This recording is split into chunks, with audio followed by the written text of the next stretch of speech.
Mic check, 1 2 1 2. Ladies and gentlemen, welcome to another episode of IV Talks. And today I'm going to do something a little different today. I'm going to go in solo dolo. I don't really have anybody else. It's just going to be me, myself, and I. But what sparked me to get on here and talk, basically, I'm talking to you, the listener specifically, is been getting a lot of questions about some fitness stuff. So for those of y'all that don't know, or those that do know, I am heavily involved in the fitness industry. I went out and got certifications in 2017, and I've been asked a lot of questions recently that to me seem like common sense, but a lot of people just don't know, or there's people that will say something that is completely wrong, but that's what they think because they don't know. And so what I'm going to do today is I want to explain some things in fitness that people have some misconceptions about. Some things are controversial, but they're facts. So first, this is for the people that are either brand spanking new to fitness, people that have been into fitness but have been off for a long period of time and trying to get back into fitness, or like people that lost the motivation for it, or people that have been in fitness but have been in it and haven't seen results, or have been in it for long periods of time and they just are losing the motivation because they're not seeing results. They don't feel like what their hard work is paying dividends to back to themselves. So maybe some of these misconceptions, they could be doing something wrong, but this is for people that fall under that category. Now, if you're in fitness and you're a monster, you can listen if you want, just to maybe get some pointers, but these are for people that aren't really into fitness, but want to get into it primarily.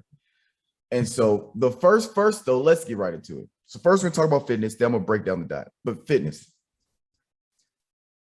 the number one problem I see with people and hitting their fitness goals is excuses. People hold themselves back. I get excuses left and right, here and there, all the time when I have clients that give me this excuse about why they missed this. Now, don't get me wrong. Things happen. Every now and then you got to miss a workout, or you skip a workout. I've skipped plenty of workouts because I have something pop up, whatever. But missing 2 weeks in a row, that's a problem when you're trying to achieve your goals. Now, if you don't have any goals, or if you don't want to be in a fitness, cool, that's whatever. But if you have fitness goals, you can't achieve them without working out or executing the plan that's laid out. And so what basically I'm saying all this to say, getting in shape or getting fit, it's not complicated. I'm not saying it's easy, because if it was easy, everybody out here would be bodied up. We all aren't. Everybody's not bodied up. So it's not complicated. It's not easy, but it's not complicated. You gotta eat right, and I'll get into what I mean by eating right. But eat right, stay active. That's it. If you're active day in and day, don't even have to be day in and day out. If you're active at least 3 times a week and you eat well, that's you'll be somewhat fit, somewhat shape. You'll hit some kind of goals. But with that being said, there's not a one size fit all lifestyle. So for example, some people are into powerlifting. Well, there's some people that are fit, but they don't powerlift. They CrossFit. There's people that hit these goals they want. They don't do CrossFit or powerlifting. They cycle, stationary bikes, or they only do cardio, only do weights. Or they're only dumbbells, they only work out at the house, yoga, Pilates, whatever it is. There's not a one size fit all. So what's really important is to figure out what you like, what you don't like. So hold on to that, and I'll get back into that later. But the most important thing with hitting fitness goals, obviously, is what is your goal? That's the most important thing. Why are you putting yourself through this? If it's for you want to compete, then it's that. If you're just doing it because you want to be fit for health, because just want to live a healthier lifestyle, that's great. But you need to know what your goal is, because everything else in terms of making your schedule, how often you work out, how long you work out, what types of workouts, all of that is dependent on your goal. So like my example, for me personally, I'll do a lot of like what I'm doing personally. I'm trying to put on muscle mass because I want to increase my PR numbers because at some point in the future, I want to compete in powerlifting. I want to compete. That's so my goal right now for 2021. My 2021 goal is to increase my PRs in squat, bench, and deadlift. So a lot of my workouts are strength training based. I'm not doing a lot of CrossFit. I'm doing a little bit of Olympic lifting. My workouts are kind of hybrid type workouts, but the majority of my focus is strength training. But that's because to get to my goal to increase my PR numbers, you have to strength train. Now, second thing that I think is the second most important after figuring out your goal is making a schedule. And this is where it can get complicated because this is where most of the excuses I hear come from is scheduling. Oh, I don't have time. The biggest excuse I hear that is probably the biggest lie of the 21st modern day century. I don't have time to work out. That's the biggest load of BS I've ever heard in my entire life because it actually pisses me off when people say I don't have time to work out. Now, I do understand there are some people out there that probably literally do not have time to work out. But most of the people that I know or that have told me this, they aren't those people. Because if you can go home and have time to watch TV, watch a show, binge watch a show, then you have time to work out. If you have time to, let's be honest, if you have time to sleep, you have time to work out. Now, this is, which I understand that's extreme, but this is where I said it can get complicated. But let me explain. So me personally, my schedule, I get up at 5 a.m. I work out at 5:30, and my work is about an hour and a half. So I work from about 5:30 to 7 is when I work out at 5 in the morning. But I don't work out that early because some people work out that early because, oh, I'm working out early in the morning. I'm getting better. I'm better than other people. There's some people that work out in the morning think they're better than others because they work in the morning versus the afternoon. That's irrelevant. I work out early in the mornings because it just fits my schedule because my schedule fluctuates. If you have a very volatile schedule in terms of like stuff throughout the day, I work early in the mornings because no matter what happens the rest of my day, it's not going to affect, nobody's up at 5:30. Like my schoolwork's I'm not going to have a meeting moved to 5:30 in the morning. I'm not going to have a meeting that gets moved that early. So if I work out at 5:30 every morning, that time slot's not going to change. So that's why I work out at that time. That fits my schedule.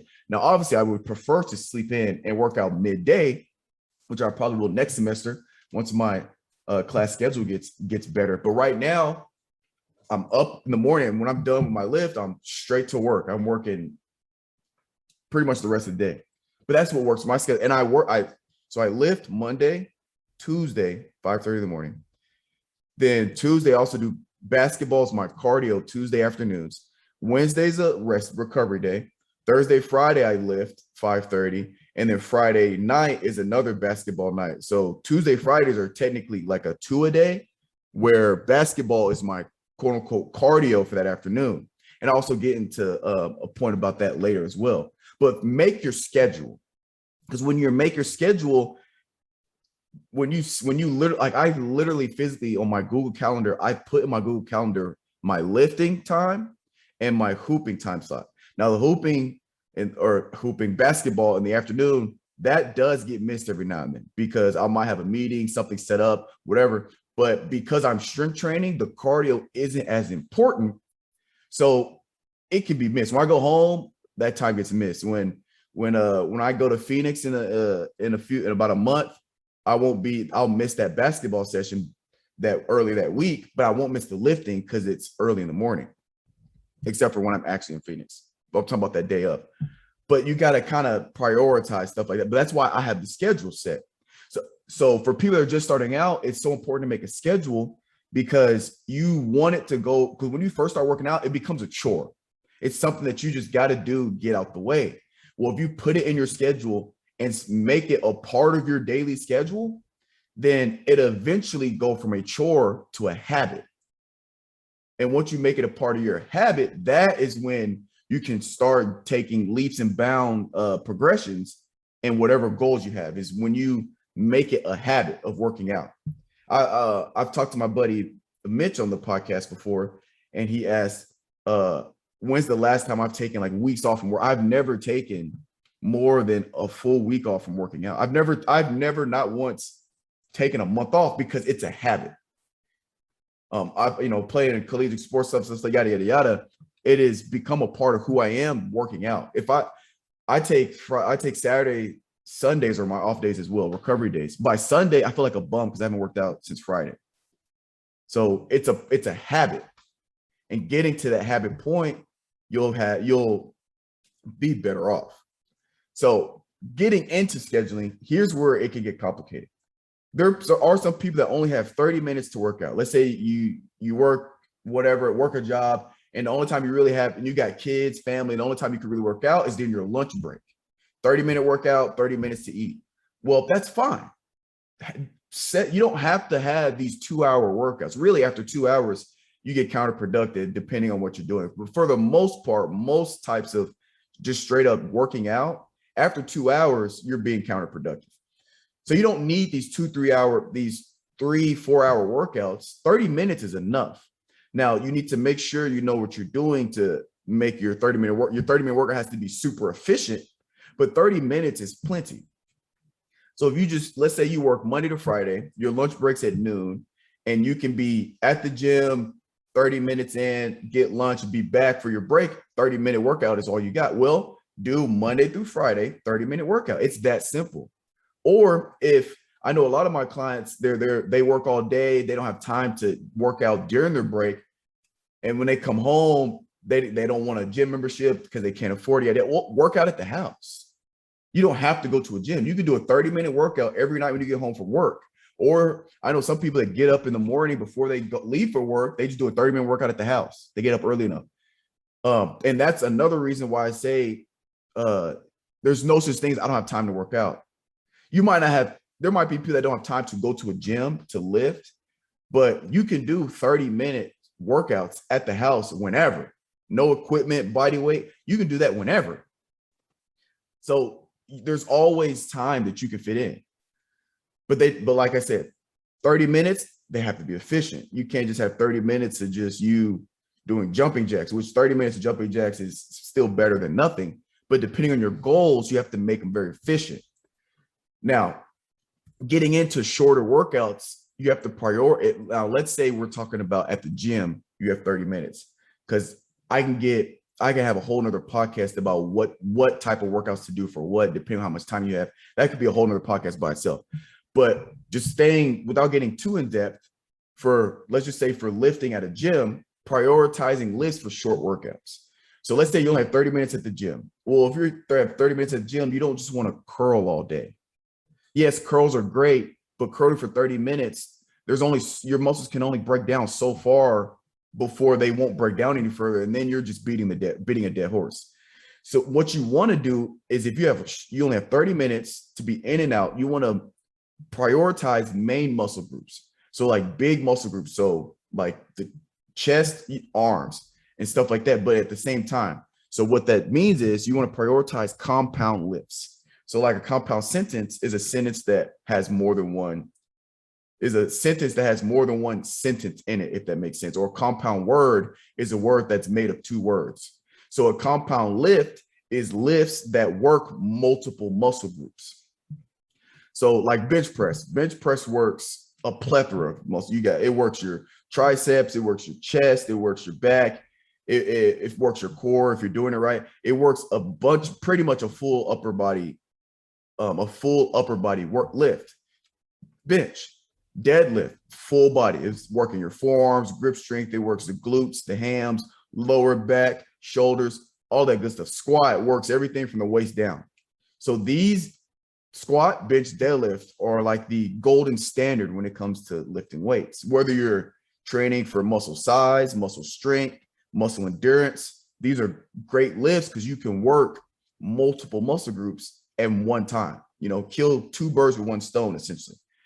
So when you have shorter lifts, you want to prioritize movements like these movements and most of them are any type of barbell movement is usually a compound lift, for the most part. Now, what also, when it comes to shorter lifts, body weight versus weight. Now, let's take a step back, because this goes into the scheduling. So prioritizing lifts for shorter workouts. Now, if you can only, let's say you can lift 5 days a week, then it's good to have upper body and lower body on separate days. You want to try to target, don't want to get into too much detail, like I said, but basically, let's just say upper body, lower body split. That means upper body and lower body on separate days. What you want to do is, at the bare minimum, if you can lift, the rule of thumb is lift upper body twice a week, lower body twice a week. For the most part, we're being super general. It gets a lot more specific than that. But you want to work the same muscle groups at least twice a week, minimum, for decent results. You know, you don't have to, but if you don't, it takes longer but for the most part, the rule of thumb is the upper body twice a week, lower body twice a week. And when you get to abs, I do abs every day. But abs, you can throw in there the same. So that means is, if you only have time, I have a client, he only works out 3 times a week, Monday, Wednesday, Friday. Well, Monday, Wednesday, Friday, when I make his programs, they're full body. He does upper body and lower body on the same day, because you only have Monday, Wednesday, Friday to work out. Does that make sense? So making your schedule, if you only have 3 days to lift, those 3 days need to basically be full body. They don't have to, but if you do upper body Monday, lower body Wednesday, upper body Thursday, you're only doing lower body once that week. Now you can, which some people that might be fine. Like I said, it depends on your goal, but you also want to be balanced when working muscle groups. You don't want to be those guys in the gym that are huge and have small legs. We don't want to be like those people. So you want to balance it. But then again, if your goal is you don't care about lower body and you just want to increase your bench and you don't care anything about squat, might be perfect for you. Again, there's no one size fits all. If it helps or fits your goal, go for it. I wouldn't suggest doing something like that, but go for it. So anytime I make a workout for a client, it's 3 days a week. They're full body days, because we can work upper body and lower body 3 times, versus if we split it, one of them is not going to get worked out but once that week. If you're only squatting once a week, yes, it's better than nothing, but you're not going to see much progress at a decent timeline if you're only squatting once a week. You're not going to increase your squat max you're not going to increase it much if you're only squatting once a week. So that's why 3 days a week. 4 days, let's move up to 4 days a week. And 4 days a week is usually the sweet spot. 4 to 5 days a week is a sweet spot, because you can do, like right now I'm doing 4 days a week with lift. Monday is lower body, Tuesday's upper body, Wednesday's recovery, Thursday's lower body, Friday's upper body, Friday, Saturday recovery. So that's how I have and then I lift legs Monday, because on Tuesday I do basketball for hours. So I don't want to lift legs the same day I'm running in the afternoon. So that's how I have mine split up like that. So I'm really doing legs Monday and Tuesday, but Tuesday afternoon is running, which is running. So I pretty much do legs 4 days a week, if you look at it like that, if you consider the card, because my legs are dead after Tuesdays. But anyway, that's just an example. 4 days a week, you can do Monday, whatever. Monday upper body or lower body, and then the next day is just the other one. Now, 5 days a week is where you can get fancy with it. I know 5 days a week you can go upper Monday, lower Tuesday, Wednesday cardio, and then lifts again Thursday, Friday, upper body split, yada yada yada. Or I know some people will do you'll have Monday, Wednesday, Friday lower body, Tuesday, Thursday upper body. So upper body you still work those muscle groups twice a week, and then Monday, Wednesday, Friday you can prioritize whatever your goal is. So if you want to really increase your squat, you can do lower body Monday, Wednesday, Friday, upper body Tuesday, Thursday. So you're still building towards your upper body as well, but you're prioritizing lower body. Vice versa. If you really want to focus on upper body strength, you can go Monday, Wednesday, Friday, upper body, Tuesday, Thursday, lower body. Or you can have Wednesday as a cardio day, Wednesday as a rest day, but then it'd make it 4 days a week. Or you can have Wednesday as a mid-body day, where it's upper, lower. Then Wednesday, you can have a mid-body where you focus a lot of abs, You focus some lower back and maybe some deadlifts in there. Focus about the mid body. So abs, lower back, stuff like that. Or you can have it a functional mobility day where you're stretching and working mobility. So you're not really lifting weights, but you're working on range of motion and mobility and stuff like that. When you get to 5, 6, 7 days a week is when you can start getting super fancy with the scheduling. But I won't go over 6, 7 days a week, because if you want to work out 6, 7 days a week, you can just DM me on the Insta at FLS4Swag. But anyway, just to move on, those are some examples at scheduling. Now going back to where we were earlier, body weight versus weight training. The concepts would still be the same. So let's say you're only working 3 days a week at the house, and you do some body weight. With same concept. You do full body Monday, Wednesday, Friday, but again, it depends on the goals, right? So if you're lifting body weight, the problem here becomes the problem of body weight versus weight. If your goal is to increase your strength training, body weight's not gonna get it. This is where you kind of have to compromise with what you want to do. You only have 30 minutes to work out, but you want to increase strength training. Well, working out at home isn't really an option if you have no equipment at the house. If you can only do body weight at the house, then that's where you kind of have to give in to figuring out a way to either get weights or make a home gym, something, because body weight isn't going to help you increase your bench press to an extent. If you're not active at all, yes, it'll help build a foundation. But once you get to a certain point, you're going to have to start lifting weights to really increase your strength. But if you're just trying to lose weight, slim down, or tone, or something, muscle endurance, tone, and something like that, body weight's perfect. And then you just use the same concept. You can 5 days a week, split it up however you want, 3 days a week, full body. But with body weight, you have to work harder than you would with weights. So, if you're doing bench press with weights and curls and you're lifting all this weight versus body weight, all you can really do are push-ups and like bench dips. It's going to take a lot more push-ups to get shredded arms than it is if you're curling, if that makes sense. Again, if you want more details about stuff like that, you can just hit me up on Instagram, because it gets a little tricky, because body weight is not as efficient as lifting weights or resistance training. You got bands at the house, that's fantastic. But body weight is not as efficient of increasing strength or just overall health than it is resistance training or weight training. Now, moving on to the next point, which I think is another important thing when you're just starting out, or if you just hate working out but want to get into it, is figure out what you like and what you don't like. Okay, for example, I don't like traditional cardio. I don't run. Like, I don't run on treadmills, except for like when I warm up, I do 3 minutes on a treadmill to warm up, or 3 minutes on a stationary bike. But in terms of like 30 minutes on a treadmill, I don't do your traditional cardio. Playing basketball is my only type of cardio I do at all, period, point blank, period. Because I do not like traditional cardio. Now, so for you, if you're the same way, you hate cardio, you don't have to do cardio to get in shape. But there's give and take. So if you don't like lifting weights and you don't like cardio, there's other things for you, like a high interval training, which you could argue is cardio-like. But if you don't like, let's say you don't like running on treadmill, and you don't like lifting weights because you just want to lose weight, you just want to slim down, but you hate running on a treadmill, well, you could Stairmaster. There's different forms of cardio. Like, if you don't like treadmill specifically, you can do Stairmaster, stationary bike, stuff like that.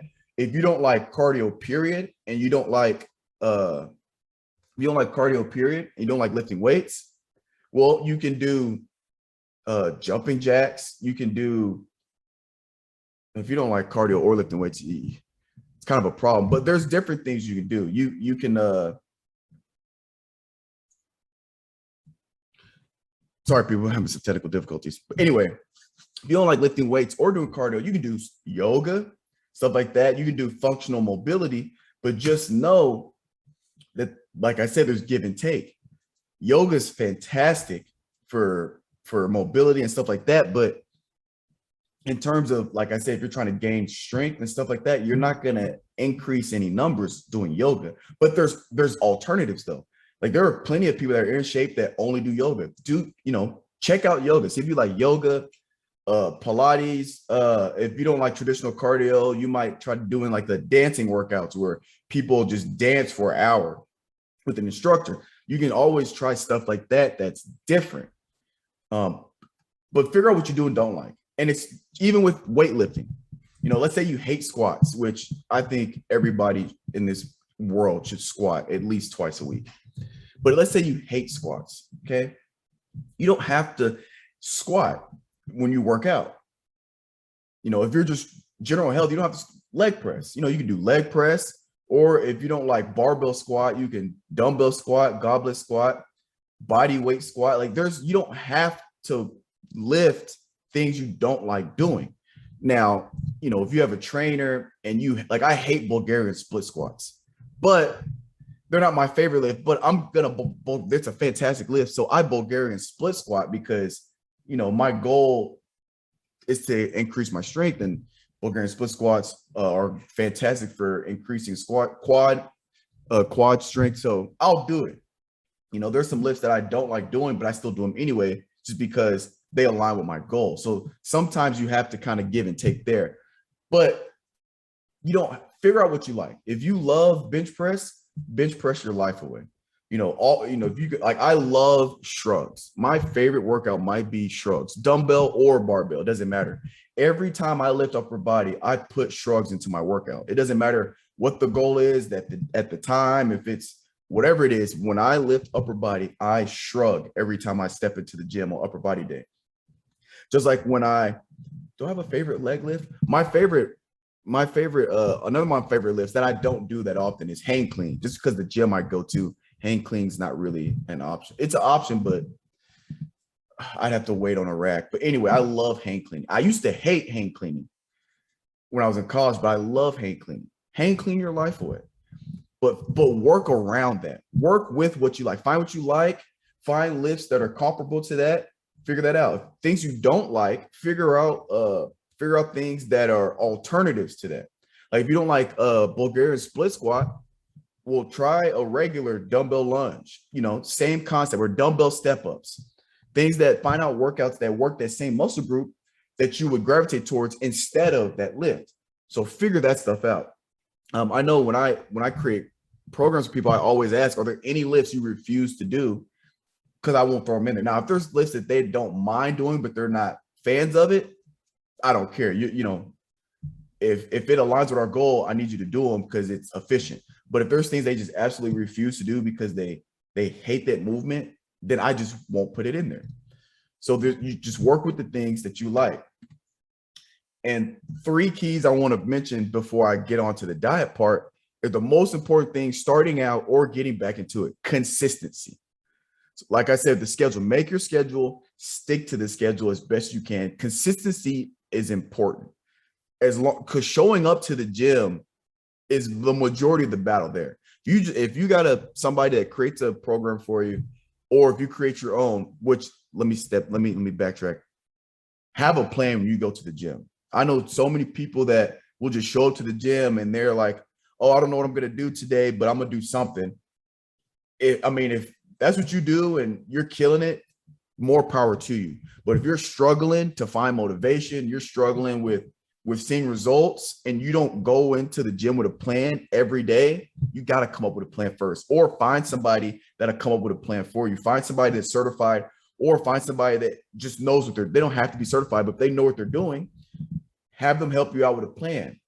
YouTube is fantastic. Get on YouTube and look at what other people are doing, but have a plan. I make a plan for myself. I even make a plan for myself. I literally put it on a Google Doc. I write it down and I put it in my app. So when I go to the gym, I'm logging in on my app, on my workout app. So have a plan, plan it out. I plan my workouts like 6 months at a time.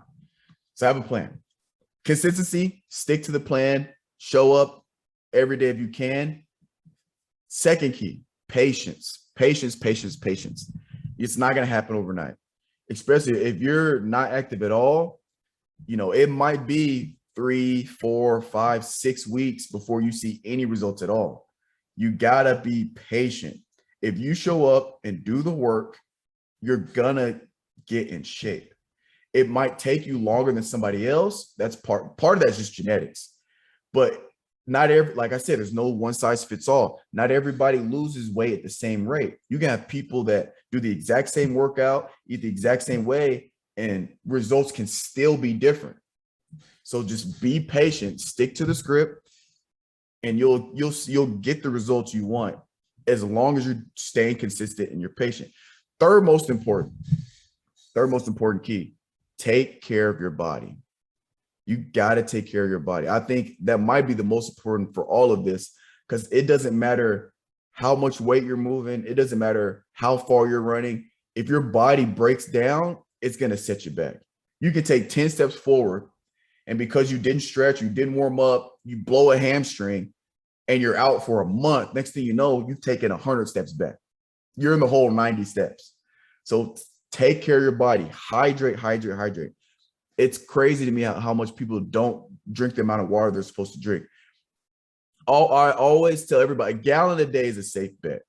I believe you're supposed to drink, is it half your body weight in ounces? No, I don't know. I forget.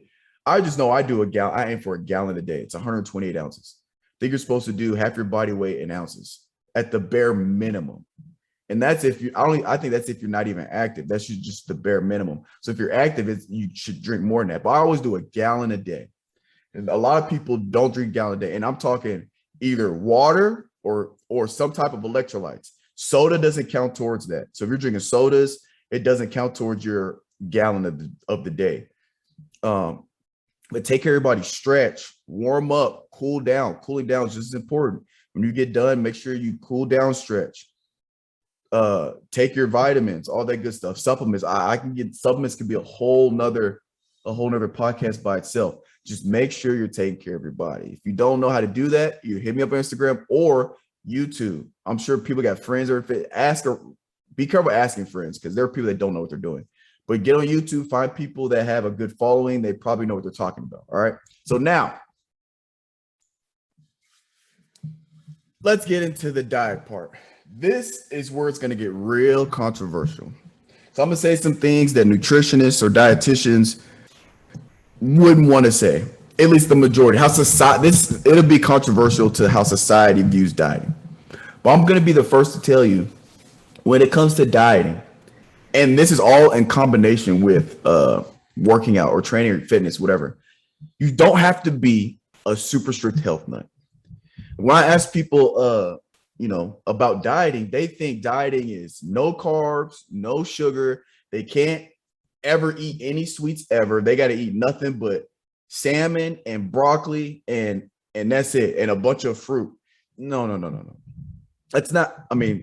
That's not how realistic dieting works. When I talk diet, I talk realistic diet.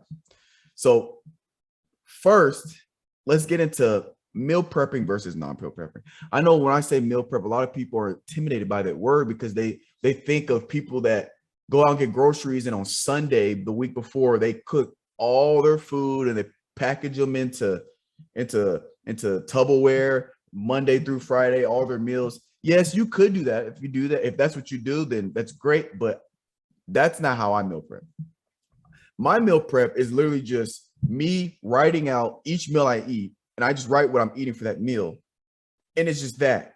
I don't pre-cook all my food on a Sunday for the whole week. I just have a schedule of what I'm eating for what meals. So like if I have chicken, what I do is I'll buy the chicken, and what I'll do is I will put them in individual Ziploc bags. I'll throw them in the freezer, except for Mondays, I'll put in the fridge. But I don't cook my meat all at once on Sunday, because I used to do that. Come Friday, Saturday, the meat, I'm not going to eat it because it's been cooked for 5, 6. It's been cooked six days ago. So realistically, I wasn't sticking to my meal prepping because the food wasn't fresh anymore. So what I do is I don't cook, especially the meat. I don't cook it till the day of. I'll put in, so like Monday, I take out the chicken that's in the fridge, and I'll take one of the chickens in a Ziploc bag that's in the freezer. I'll throw it in the fridge so the next day it's thawed out and it's ready to cook. And I cook it right there, then I eat it. Same with all my other meals. Now, there are some things like if I make mac and cheese, then obviously I'll just make a big pot of mac and cheese for the week because I'm not gonna make a single thing of mac and cheese. But there are some like spaghetti. If I make spaghetti, it's all at once. Or I'll make like 3 days worth of spaghetti. And then when that's out, I'll make another 3 or 4 days of spaghetti. But there are some things like that you know you just kind of got to cook all at once. But for like, you know, like chicken or pork or steak or something like that, I don't cook all at once beforehand. So you could do it like that. Or, you know, if you can, some people buy the Simply meals or the meals that are pre-made that get shipped to you. You can do stuff like that. You can buy the little microwave meal. You can do it however you want. But the most important concept of a meal prep or meal planning, whatever you want to call it, is just planning what you're going to eat.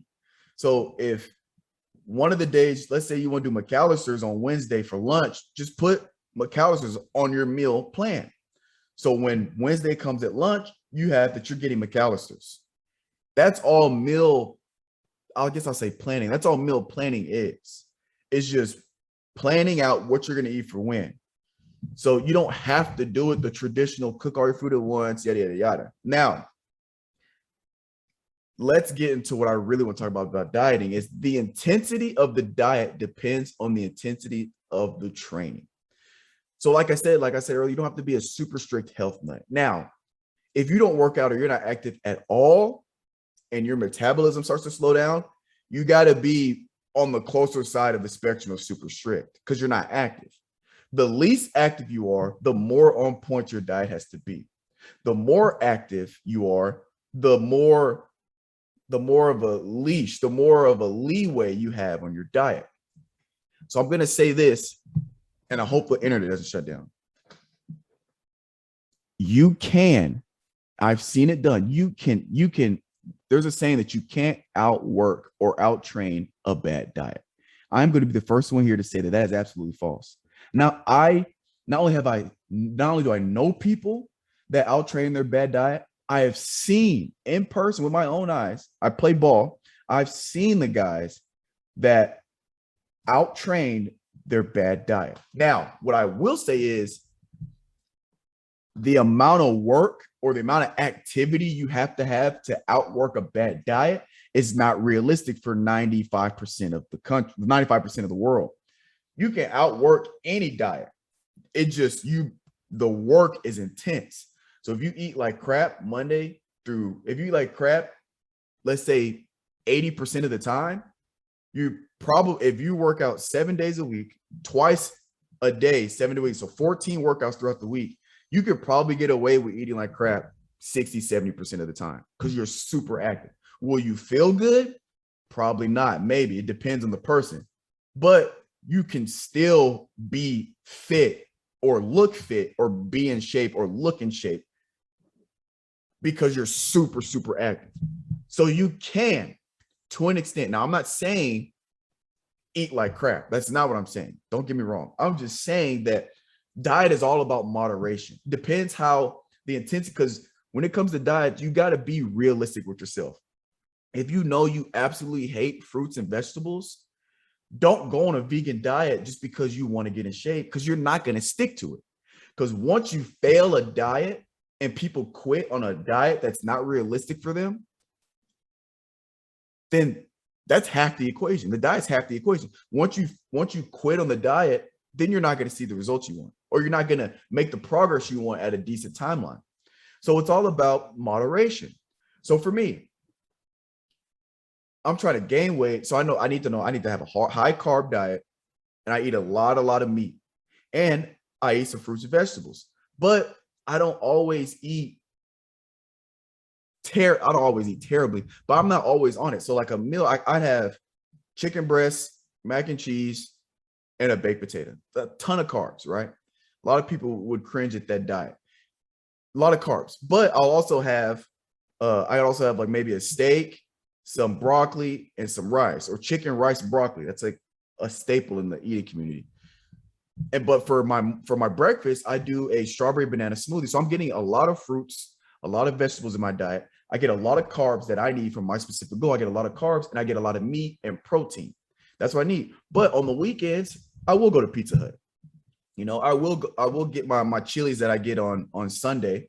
For people that listen to the Gardens 615, I do go get my chilies on Sunday. Or like, if somebody is one of my buddies is in town, is like, hey, you want to go hit up Longhorns or something, I'll go out to eat at a restaurant every now and then, because I know I'm active, and for the most part I stick to my diet or meal plan for the most part. So, and it also depends how active I'm, 4 days a week, but 2 of those days are 2-a-days. So, I'm pretty active. If you're working out 6-7 times a week, you got a longer leash on your diet. So it all comes down to moderation. But in the intensity of the diet also correlates to your progress timeline. So if you're somebody that wants results right now, like you want them as soon as possible, let's say you're somewhat in shape, like, you've been in fitness, but you took a year off because of COVID, you gained the COVID 30, right? And you got a wedding you're going to that's coming up in 2 months. Right? You need to have the results you want by 2 months. Well, if you need results by 2 months, you need to be super active. So, training at least 5 days a week, and you need to have a super strict diet. You can get it in that timeline. Now, if your timeline is, hey, I just want to, get in shape this year, I just want to lose weight, but, I want to be this by in a year and a half. Well, if you have a year and a half, then you don't have to be super strict on your diet. Now, if you want to, yeah, go ahead. You can be as strict as you want. If you want to go super health nut, then, go for it. But this is for the people that struggle with the diet part the most, because they're so used to eating whatever they want and indulging in all this stuff. It's, maybe just scale back a little bit, get active, turn your training into a habit. Then once that's a habit, plan out your meals. Like, we all know what's healthy, what's not. We all know eating McDonald's is not the healthiest choice in the world, right? We all know that. So instead of eating, let's say you eat McDonald's 5 days a week, let's scale it back to 3 days a week, and then maybe scale it back to 1 day. If you scale it back to 1 day, you don't have to do everything cold turkey. Work your way.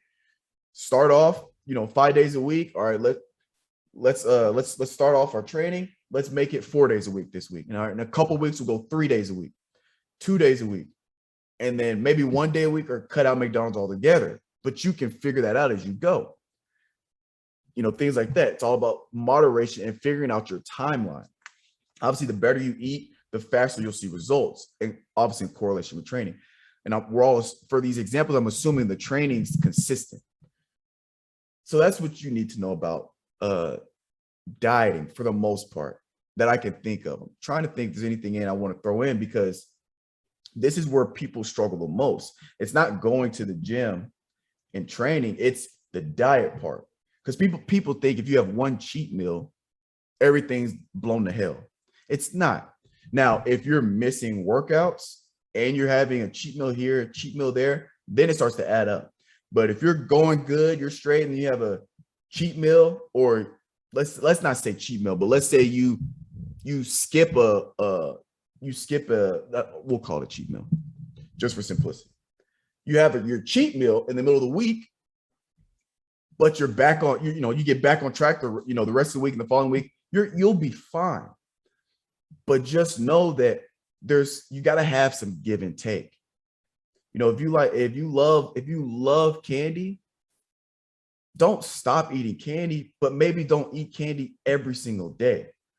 It's okay to have desserts, but instead of having, let's say you love ice cream, instead of having ice cream Monday, Tuesday, Wednesday, Thursday, and Friday, how about just on Fridays, when you get through the week and you get done with that last workout for the week, you have yourself some ice cream. You know what I'm saying? Just moderate. It's all about moderation. But that pretty much does it for the diet, for fitness. Make sure you stay on it. So just a quick recap, summary, just anything you take away from this podcast, I want you guys to think about schedule. Turn it from a chore to a habit. Obviously, I'm talking to people that are trying to get in fitness but never been in. Turn it from a chore to a habit.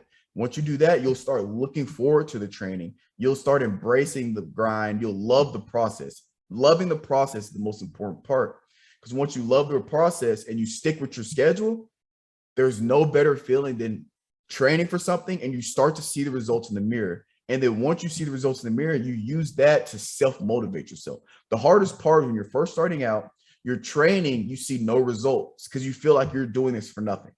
Once you start seeing those results, that's all you need for the motivation to start compounding on itself. You start to lose the love handles. You start to see the abs come in. You're starting to see the veins come in, if that's what you're going for. You're starting to see the quads get a little thicker. Once you start seeing that, then it just motivates you to go harder because you know you're headed down the right path. Second thing, be patient and consistent. Like I was just saying, be patient. The results will come. If you gotta, get you a team. If you got a friend, if you don't want to pay for a trainer or a coach, you got friends that are into it, just get on YouTube and have some friends to hold each other accountable. Or if, you're on it on your own, just be patient and be consistent.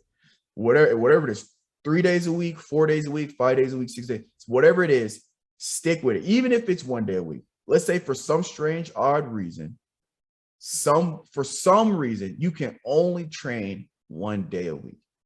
Well, first of all, if you're only going to train for 1 day a week, your diet's got to be absolutely on point. There's not room for much leeway on the diet if you're only training 1 day a week, especially if your goal is to get super fit off of training 1 day a week.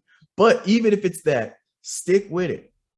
And what also I want to mention now I think about it is, depending on your scheduling, the less days you work out, the stricter you have to be with the consistency. If you work out 7 days a week and you miss one, you're fine because you're going to be working out tomorrow. Or if you work out, 5, 6, 7 days a week and you miss one, you'll be fine because you still got workouts that week. You're going to be working out again either the next day or soon. If you're only training 3 days a week or 2 days a week, I had a client training 2 days a week. They started missing days. Well, you're not training for another 5, 6, 7 days. If you're training 1 day a week and you miss it, you're not training again till next week. Now, if you make up that lift, it's a little different. But I'm just assuming for this example that that's the only day. If you can only train 1 day a week, I'm assuming that's the only day you can get in. The rest of the day, you can't make it up. So you're talking, if you miss that Monday, so you can work out Monday. That next Monday you miss, you can work out that next Monday. That's 3 weeks. 3 weeks has passed since you've hit that workout. So if you're only training 1 day a week, your consistency has to be absolutely on point. You can't miss. Can't miss. So, but be consistent. And lastly, plan out the diet, but be realistic. It doesn't have to be super crazy strict, and it can change. Start off with figure out how you're eating now, and then just make some small changes. And every week or two, cut something out and put something in that's better. So if you're going out to eat 6 days a week out of the 7, okay, figure it out. Figure out where you're going, what you're doing. Then maybe 2 weeks instead of 6, how about you cut it down to 5, just 1 day at a time? Or when you're going out, figure out, if you're going out to eat, even when you go out to eat, figure out what are you ordering?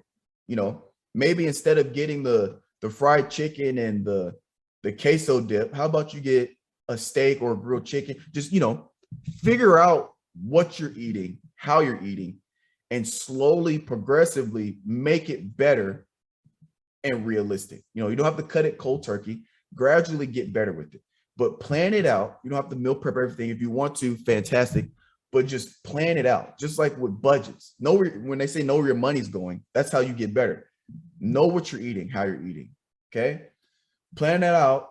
Plan out a diet, a realistic diet, and just stick to it. So, ladies and gentlemen, I appreciate y'all for listening to another episode of the IB Talks podcast. If you have any questions or want to hear anything related to this, just hit me up on the old Instagram, FLS4swag, or you can email your buddy at ibtalkspodcast@gmail.com. I appreciate y'all for listening, and stay tuned for more episodes.